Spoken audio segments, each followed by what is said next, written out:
26.5 वर्ष मी तुमच्यावर राहिलो. 26.5 वर्ष राहिल्यानंतर ना तुमच्याकडून मी एक टेंडर घेतलं, ना खाजगी तुमच्याकडे उधारीचे पैसे घेतले, ना पक्ष चालवण्यासाठी तुमच्याकडे पैसा घेतला.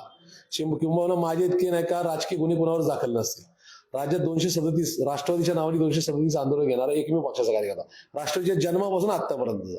ते करत असताना माझ्या घरच्या काय प्रॉपर्टी मी विकल्या माझ्या मनाला माहिती.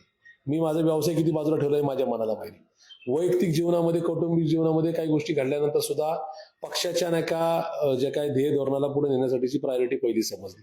अशा परिस्थितीमध्ये मी जर भाजपमध्ये गेलो असतो तर मग माझ्यावर टीका टिप्पणी करणे किंवा माझ्या विरुद्ध उमेदवार देणे या सगळ्या गोष्टी समजू शकलो असतो.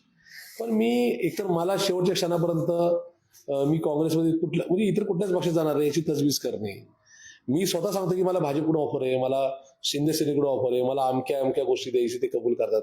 आणि मी सांगून सुद्धा या ठिकाणी की बाबा मी स्वतः सांगतो त्यांना की बाबा मला प्लीज रिलीज करा. तुम्हाला जर हा निर्णय घ्यायचा आहे त्या राष्ट्रवादीवर जायचं, बरं त्या राष्ट्रवादीबरोबर माझा काही पंगा नव्हता.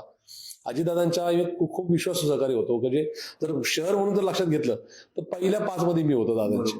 इतका विश्वास त्यांचा मी संपादित केला होता. तशा परिस्थितीत फक्त दादा भाजपबरोबर गेले म्हणून मी दादांबरोबर गेलो नाही. दादांबरोबर काली कटुता नव्हती, आज नाही उद्या सुद्धा